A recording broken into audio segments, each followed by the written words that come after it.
During the end of August in 1943, 7 orphans vanished from Loch Tay without a trace. Authorities listed their cause of death as drowning. It was believed that due to a sudden storm, they had fallen into the loch and been taken by the strong current. Alba Taylor, who was 12 years old at the time, was the sole survivor of the Loch Tay drownings tragedy. This incident was so traumatic for her that she lost her ability to speak. Years passed by. The orphanage turned to rubble. Yet Alba kept her truth a secret, a truth woven from folklore and involving a monster that took the form of a friend. It was only on her deathbed in 2012 that Alba left a letter of what happened to her carer, Molly Clark. In it, she explained the horrifying account of what actually happened to those children all those years ago. Growing up in Scotland was as bitterly cold as it was beautiful. It was the kind of cold that, despite the thickness of your clothes, still gnawed at your skin. Yet it seemed to sparkle with such beauty as if it knew the bewitching power it had. I loved being out there exploring the wild far more than I liked being stuck in the bleak confines of the Mirren Lee Orphanage. My life there was full of darkness. That's the only way I can describe it. Growing up within those damp walls felt like a shadow had swallowed me whole. Sometimes it felt impossible to escape the darkness. It was more of a house than a typical orphanage. 10 children living there, including the 2 babies. The children were cruel, but the couple who ran it, Mr. and Mrs. Murray, were far crueler. Being small and almost invisible had its uses, as I could weave my way through the long, damp hallways virtually unseen, and because of this, I often managed to avoid being scolded. All I wanted was to feel a part of something, for the other children to include me in their group. Yet they seldom did. For the most part, they ignored me, and when they did acknowledge me, it was to tease me, snatch my bread from my plate, or destroy the few items I possessed in this world. Yet I still longed to be around the other children, a longing that led me to follow them out into the coldness and stay in the background, watching them but never being included. It was during one of these cold, lonely days that I first met Cordelia. Only back then, I had no inkling of the horrors that were yet to come. On the day I first met her, the sun streaked through the clouds and lit up the path in segments, as if it was calling for me to follow it. The rule was that on days when the weather allowed us to go out, the orphans could either stay and help with the babies or go outside, as long as we stuck together. No one ever chose to stay behind, and I always tagged onto the back of the group and followed them out to the loch. I usually sat by the rocks and watched them play, or amused myself by collecting unusual stones and dried seaweed and intriguing shaped leaves. This day was much the same. I watched the other children playing hide and seek from a distance, and I heard their disappointments on being found echo off the cluster of surrounding rocks. I wandered off, mindful to keep the children in earshot so I could follow them back to the orphanage when they left, as they would never think to come find me. I spotted one leaf amid the grass, noticing how, despite being summer, its leaves were beginning to golden with the first signs of autumn. When I looked up, I saw an unfamiliar girl sitting there, on the moss-covered rocks. She looked a little older than me, with ice-white skin and golden hair entangled with pieces of dried seaweed. Seeing her puzzled me, as the children from the closest town didn't normally come anywhere near us. She just sat there, in this embroidered cream dress, as she swung out her legs and she smiled sweetly at me. At first, I stood there frozen, not knowing how to interact with her. She patted the rock next to her, and I slowly walked over to it, and I perched on its edge, watching her with intrigue and doubt. I thought this must be a trick, but I hoped it wasn't. In a gentle voice, she pointed at the leaf I was holding and asked, "What have you got there?" I looked at the leaf and I noticed the golden edges matched the shade of her hair. I pointed from the leaf to her hair and then I held it out to her. She took it with a smile and said, "Everything looks better golden, don't you think?" I nodded, desperate to talk to her but unable to find the words. The girl didn't seem to mind my silence and rising to her feet, looked back to me and said, "I'm Cordelia. Come find me the next day it isn't raining, if you like." As I watched her leave, I heard the silence around me and began to panic. In my distraction, I missed the children returning to the orphanage. I ran across the endless green, ignoring the nettles rubbing at my feet to try and catch them. But it was too late. I returned to find Mrs. Murray's eyes full of fury as she swung the thick leather belt at her side, the buckle clattering as it moved. I watched her with a beating heart and dry throat, not knowing what would happen next. But she didn't unleash her anger at me, but at the other children for leaving without me. She swung the belt at them and then sent them to bed without dinner. The next morning, in the cold kitchen, the children stared at me with hateful looks. It rained all day, and I tried my best to stay out of their way. Blair, a stout boy of 15, was looking for me. I heard his heavy footsteps pass my hiding spot. He didn't find me, but when I returned to my bed that evening, I found the leaves I kept at my bedside table torn and crumpled across my blanket. I didn't need to look at his smug face to know it was him who had done it. The next day, when the rain stopped, I followed the other children across the fields.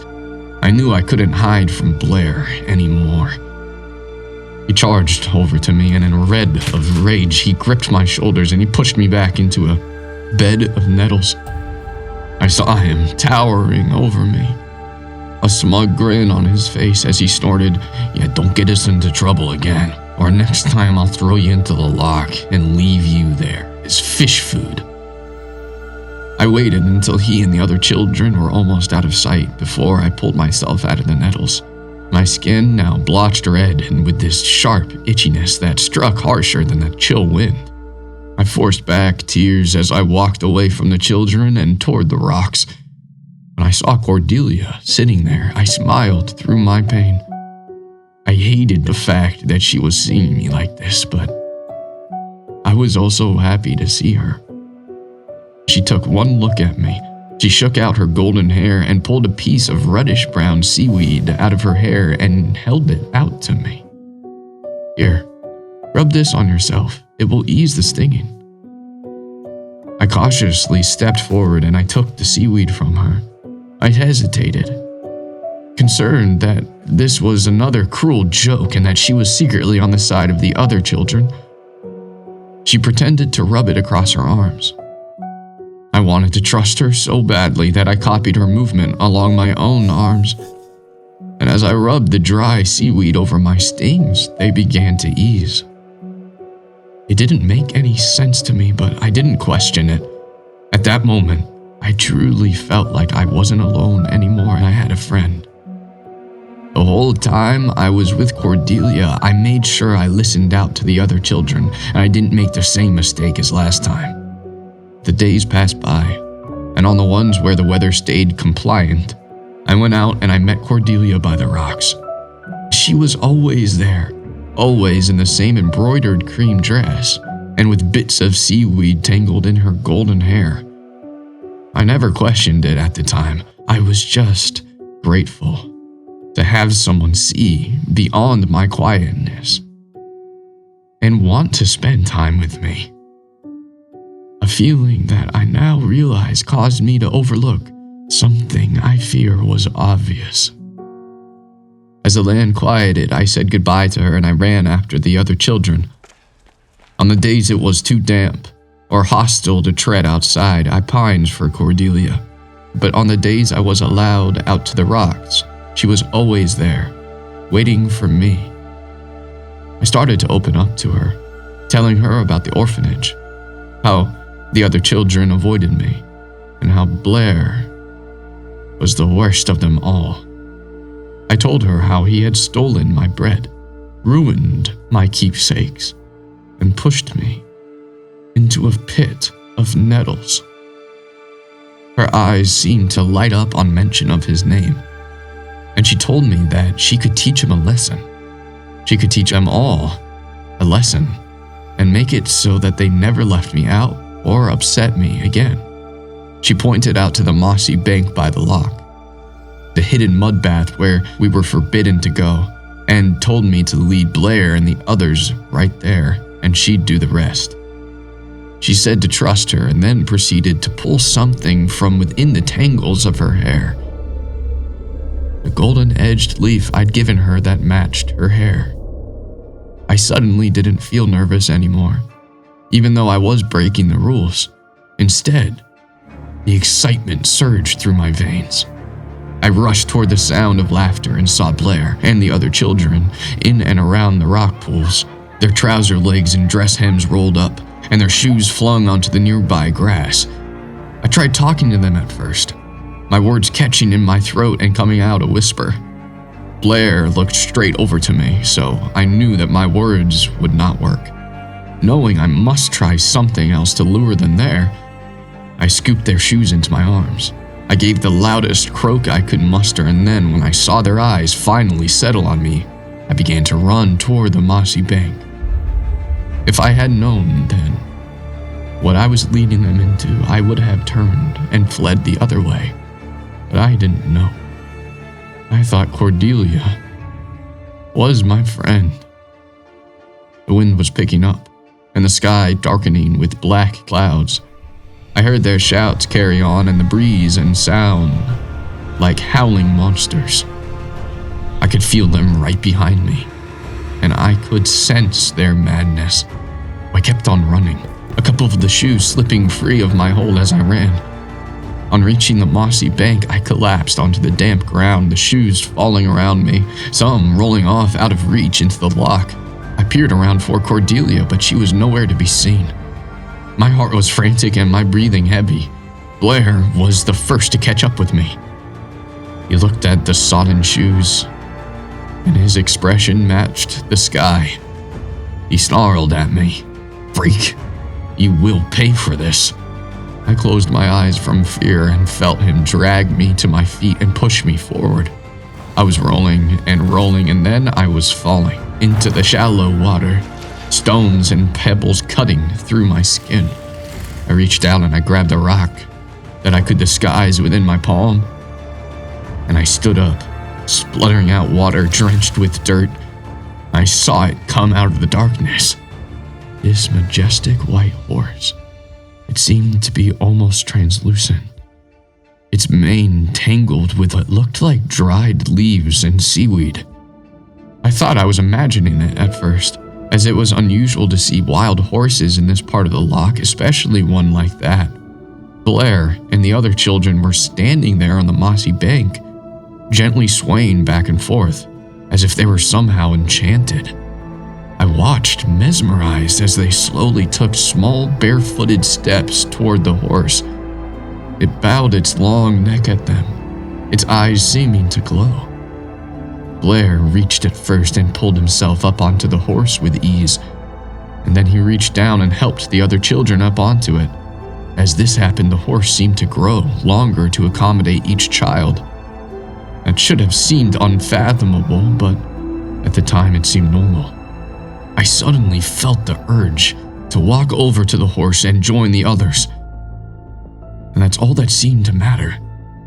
As I tried to move toward it, the hem of my dress caught on something in the water. It was as I stood there, trapped, that I saw the horse turn and stare directly at me. As it shook out its mane, something fell from it and landed on the ground. A golden-edged leaf. I saw Blair at the front of the horse, his hands lost in its mane, and he looked like he was trying to move, but it was as though he was stuck to it. He appeared as rigid as he was frantic. It looked like he was screaming, but all I heard was galloping hooves and the splash of water. The horse galloped toward me, and I suddenly didn't see the beauty anymore, but the danger. I tried to pull myself free, ducking as the horse reached me. And I heard the rip of my dress, and I felt the fierce wind in my hair. I felt like I was flying, but I was attached to the horse's neck by my elbow. I hung there helpless as it moved deeper and deeper into the loch, and then it began to lower itself beneath the water. I screamed, shouts that were lost to the lashing waves. My mouth filled with water and it seeped into my eyes. I could only see the water deepening around me. I felt the rock in my hand, and in desperation I sliced it against my elbow. Again and again. I saw Blair and the fear in his eyes, but I couldn't get to him in time. I couldn't get to any of them. I didn't feel anything, but I heard something. Nostrily grunts that bubbled into the water. Suddenly, I wasn't attached to the horse anymore. I was engulfed in the water. I heard screams echo around me, horrifying ones that seemed to rise up from the water, and then I saw redness burst around me. I don't know how I got out of the water, but I managed to touch my feet to the bottom of the loch and force myself onto the bank. And there, I looked out at the red foam floating on top of the water. I knew the children had gone. The white horse had taken them. I was shivering with coldness and trying to make sense of it. And then through the red foam, I saw someone rise. A girl with golden hair and ice-white skin. And she looked at me. Blood smeared across her pretty face before she disappeared beneath the water. And I shivered out a word. My final word. Cordelia. I never spoke again after that.